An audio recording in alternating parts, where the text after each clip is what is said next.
اخبار النادي الاهلي وكرة القدم. هنبتدي طبعا بخبر من مصدر من مقرب من ديانج خلاص ابلغ الاهلي برغبته للرحيل خلال يناير الجاري، ويمتلك عرض من نادي اسباني، وعرض تاني من نادي تقريبا سعودي ولا اماراتي.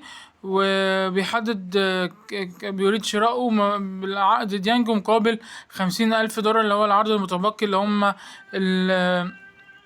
اشهر اللي فاضلين في عقد ديانج.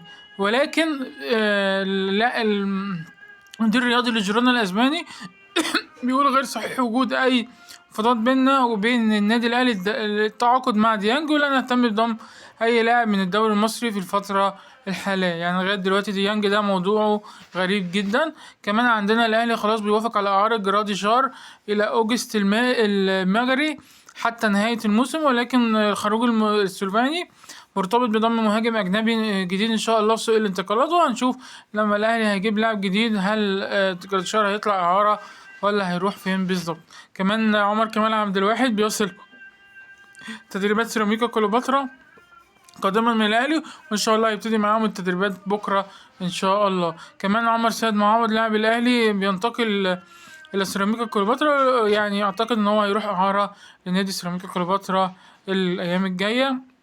وكمان في خبر تاني بقى، يعني عكس الخبر ده، ان هو عمر سيد معوض متمسك استمرار مع الاهلي، خاصة بعد حصول على ثقة من تورب المدير الفني. هنشوف هيقعد ولا هيروح سيراميكا معار. كمان سبورت الاسبانية بتقول حمزة عبد الكريم قد لا ينضم الى برشلونة، يعني في مشاكل مالية وحاجات كده.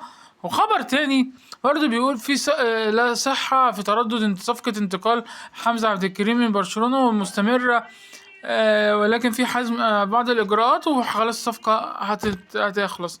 مش عارفين بقى ايه اللي صح، حمزة عبد الكريم هيروح برشلونة ولا مش هيروح؟ الدنيا لغاية دلوقتي مش باينة. ده كان آخر خبر معانا دلوقتي، وأقول لكم في فيديو تاني بقية الأخبار إن شاء الله.